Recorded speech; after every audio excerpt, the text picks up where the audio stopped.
시청자 여러분 안녕하십니까? 건강한 생활 습관을 지켜드리는 쿠키 건강 뉴스 시작하겠습니다.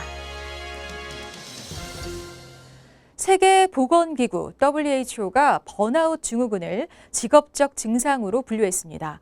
직장에서 쌓인 피로 때문에 무기력해지는 현상에 주목한 건데요. 이는 현대사회에 널리 퍼져 있는 건강 문제라는 설명입니다. WHO는 11차 국제질병표준 분류 기준에서 번아웃을 직업 관련 증상의 하나로 기술했으며 의학적 질병으로는 분류하지 않았다고 밝혔습니다. WHO는 번아웃을 제대로 관리되지 않은 만성적 직장 스트레스로 개념화한 증후군으로 정의했습니다. 더불어 그 특징으로 에너지 고갈과 탈진, 일에 대한 심리적 거리감, 업무에 관한 부정적 감정 증가 등을 제시했습니다. 이번에 승인된 새 질병 표준은 우리나라를 비롯한 194개 WHO 회원국에서 2022년부터 효력을 갖습니다. 매출 순위 1위에서 5위인 대형 병원의 시장 점유율이 지난해 역대 최대치를 기록했습니다. 큰 병원으로 환자가 쏠리는 현상이 더 두드러지고 있음을 보여주는데요. 건강보험공단이 발표한 건강보험 주요 통계에 따르면 지난해 건강보험 총 진료비 77조 6,583억 원 중 건강보험공단이 요양기관에 지급한 요양급여비는 전년 대비 13% 오른 58조 5,836억 원이었습니다.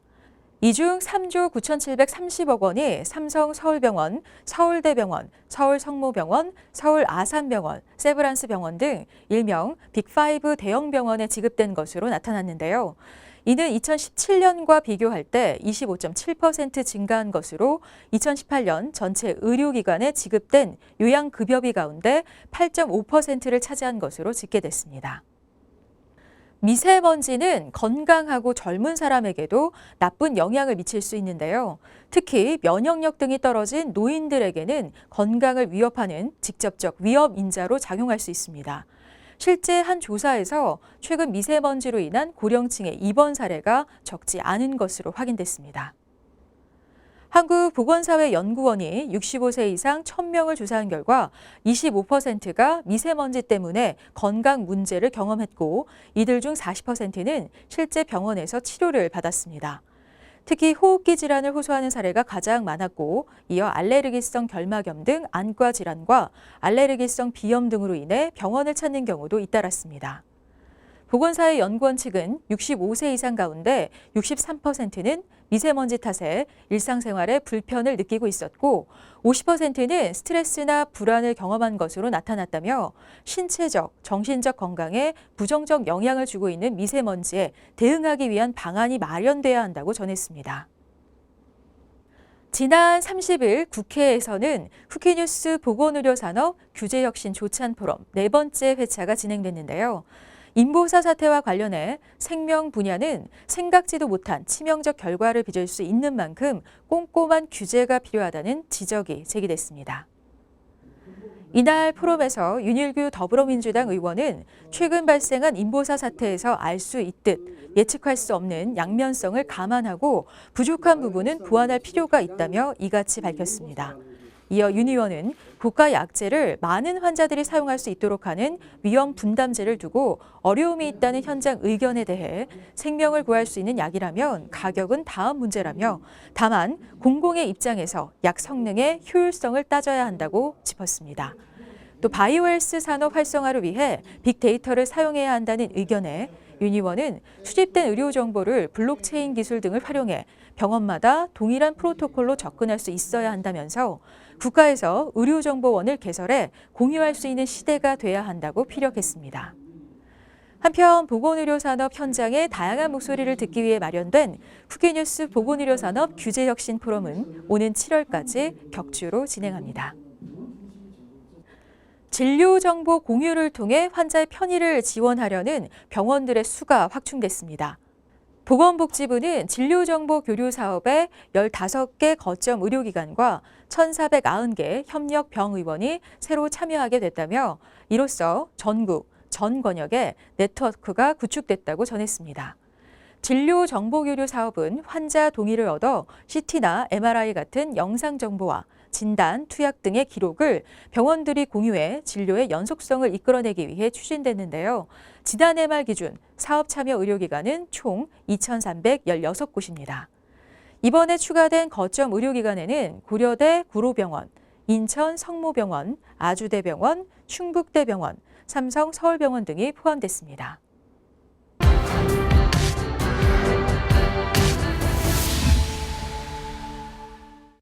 우리의 신체 기관 중에서 노화가 가장 빠르게 일어나는 곳 어디일까요? 바로 이 눈입니다. 눈은 건강의 바로미터라는 말이 있지만 소홀히해서 상황을 더 키우는 경우도 적지 않습니다.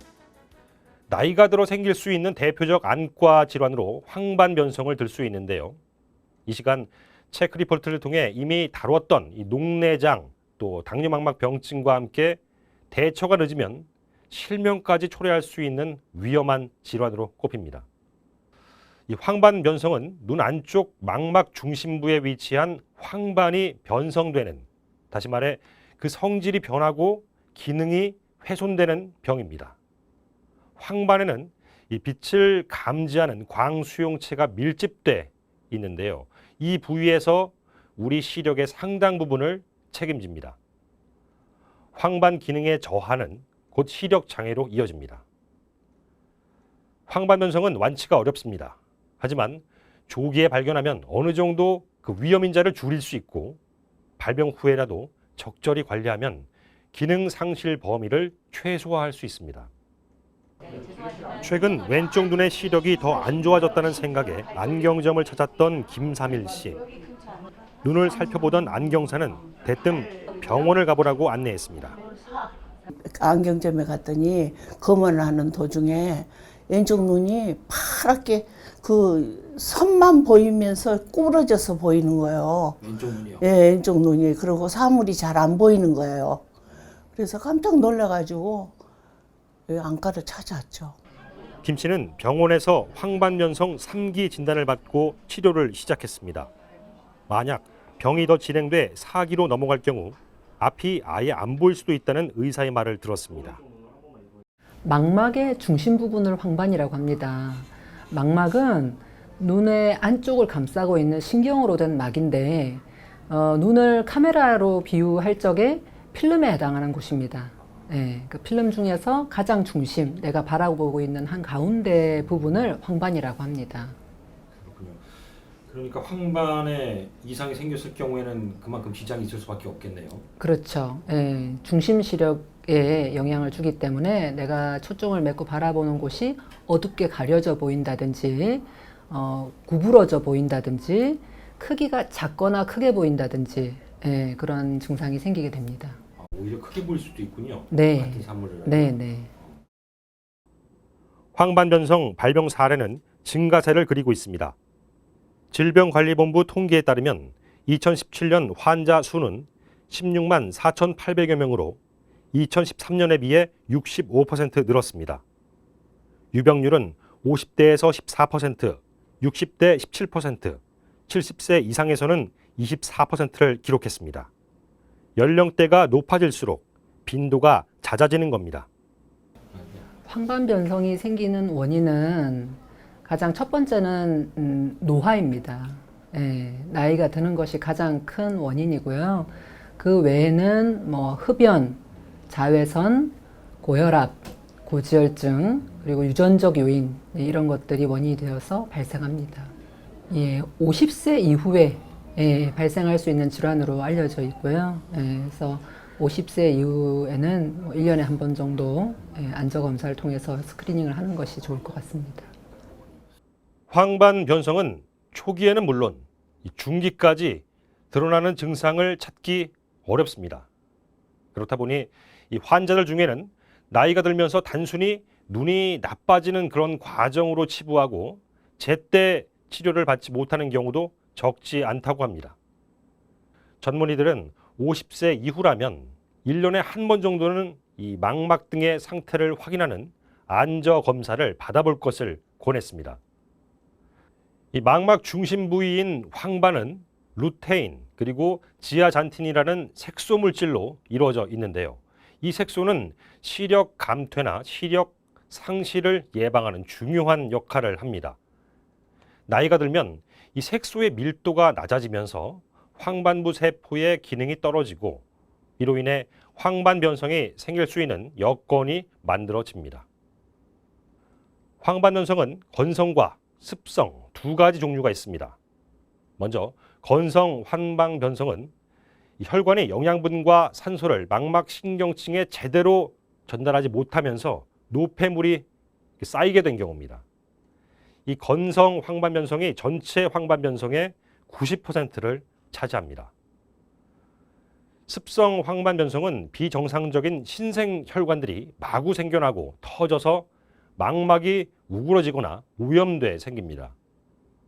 습성의 경우 급격한 시력 저하를 부르며 방치한다면 2년 안에 실명할 수도 있습니다. 이분은 이제 왼쪽 눈 시력 저하로 병원에 오셨어요. 어둡게 보인다, 가려져 보인다 오셨는데 이 그 노란 반점들이 전체적으로 비슷하게 있으면서 이 가운데 이 부분이 보면 약간 혼탁해 보이는 것이 물이 찬 곳이고요. 이 붉은 것이 피가 난 겁니다.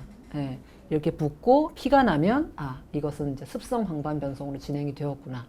예, 그래서 이런 경우는 치료하지 않고 방치하면 이런 곳이 나중에 이제 흉터 조직처럼 변하면서 비가역적인 이제 시력 손실을 일으키게 됩니다. 습성 황반변성이 시작되면 시력 보존을 위해 적극적으로 치료에 나서야 합니다. 황반을 손상시키는 신생혈관을 없애기 위해 항체를 주기적으로 눈에 주사하거나 변성이 일어난 부위 경계를 정확히 알 수 있는 경우라면 레이저를 통해 신생혈관을 파괴하는 치료가 이어질 수 있습니다. 환자 대부분은 건성 황반변성 진단을 받지만 건성 또한 시간이 지나면 습성으로 진행될 수 있어 주의가 필요합니다. 항산화제를 복용하거나 비타민, 미네랄을 자주 섭취하고 식이 조절, 규칙적인 운동 등을 병행하면 도움이 될 수 있습니다. 환자분들이 별로 불편함도 느끼지 않기 때문에 초기, 중기일 때는 6개월이나 1년에 한 번 정도 그냥 정기검진 혹시 진행되지 않는지 보게 되고 건성 황반변성일 때는 이제 환자가 불편함을 느끼기 시작할 때인데 그때는 그냥 그 병원에 오는 횟수를 조금 늘려서 한 3개월에 한 번 정도 왜냐하면 그런 분들이 습성으로 진행이 될 수 있기 때문에 자주 봐서 습성이 되었을 때 빨리 치료를 시작할 수 있도록 하는 것이 현재로서는 최선의 방법입니다. 대한안과학회에 따르면 2005년부터 2015년까지 10년간 전체 황반변성 유병률은 104%나 증가했습니다.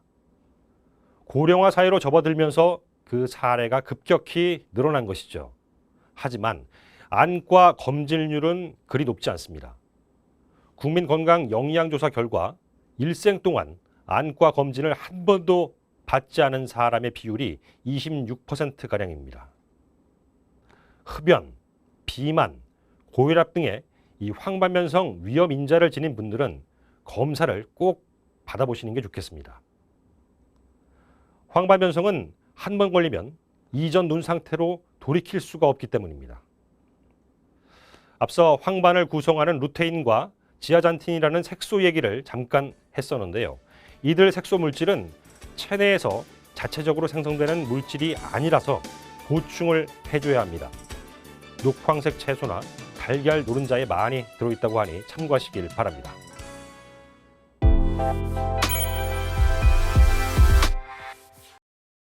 따뜻한 봄이 찾아오면서 다이어트를 하는 사람들이 늘고 있는데요. 최근 다이어트 방법으로 간헐적 단식이 인기입니다. 이 간헐적 단식은 우리 몸의 영양 과잉을 막기 위해 일정 시간 공복을 유지하는 다이어트 방법인데요. 정해진 식사 시간 안에 음식을 섭취하지 않을 경우 공복 상태를 계속 유지해야 하기 때문에 그에 대한 강박관념으로 심리적 부담이 따를 수 있습니다. 이렇게 발생한 심리적 부담감은 과식이나 폭식으로 쉽게 이어지는데요. 폭식증으로 인해 구토장애가 오래 지속되면 역류성 식도염이 발생해 치아 건강에까지 악영향을 미칠 수 있습니다. 오늘은 폭식증과 관련한 구강 질환과 그 대처법을 알아보겠습니다. 이 폭식증은 음식에 대한 집착으로 자기도 모르게 개걸스럽게 먹거나 사람들이 보이지 않는 곳에서 몰래 먹게 되며 이후 발생하는 죄책감과 자괴감으로 인해 억지로 구토를 하는데요. 이러한 과정에서 심리적 스트레스를 받는 경우가 많습니다. 스트레스를 받으면 침 분비량이 80%까지 줄어 구강 건조증이 생기는데요. 또한 체내 면역력이 떨어져 잇몸이 헐고 염증이 생깁니다. 초기에는 특별한 증상이 없기 때문에 그냥 방치하는 경우가 많지만 증상이 악화되면 잇몸이 붓고 피가 나거나 음식을 씹을 때마다 심한 통증을 느끼게 되고 입냄새가 심해집니다. 이 폭식증을 구토증후군이라고도 하는 건 음식을 먹은 후 체중 조절을 위해 억지로 토해내기 때문인데요. 토사물과 더불어 목을 타고 올라오는 위산은 치아의 에나멜층을 녹일 정도로 강한 산성으로 이가 약해지고 충치가 생기며 신경에까지 영향을 미칩니다. 구토 시 눈에 보이지 않는 앞니의 뒷부분이 먼저 부식되기 때문에 초기에 그 증상을 알아채기가 힘든데요. 서서히 앞면까지 부식돼 치아가 짧아지기 시작합니다. 이 치아 마모증 초기에는 불소를 이용해 치아를 강하게 만드는 치료법과 레이저 치료를 통해 완화할 수 있는데요. 하지만 치아 마모가 계속 진행되는 상황이라면 치아가 더 마모되지 않도록 금이나 세라믹 등으로 씌워주는 레진 치료를 하는 것이 좋습니다. 성공적인 체중 감량과 치아 건강을 지키기 위해서는 사소한 생활 습관을 바로잡는 것부터 시작해야 하는데요. 치아에 좋은 영양소이자 체중 감량의 필수 영양소인 단백질이 풍부한 생선, 콩, 두부, 달걀 등을 짜지 않게 조리해서 먹는 것이 좋습니다. 가장 중요한 건 수분 섭취인데요. 물은 다이어트 시 생길 수 있는 변비를 예방하고 입속이 건조해지지 않게 해 잇몸 질환 예방에 도움을 줍니다. 구토 후 치아가 약해져 있기 때문에 바로 양치를 하면 치아가 마모될 수 있는데요. 가볍게 물로 헹군 후 30분가량 지나서 양치하는 게 좋으며 불소가 함유된 양치액을 사용하는 것이 좋습니다. 치과 전문의 진세식 원장은 잦은 구토 습관이 있다면 냉수 1컵에 베이킹소다를 1티스푼 정도 풀어서 구토 후 헹궈주면 치아 건강을 지킬 수 있다. 베이킹소다는 강알칼리이기 때문에 입안의 산성 환경을 중화하는 데 도움이 된다고 조언했습니다.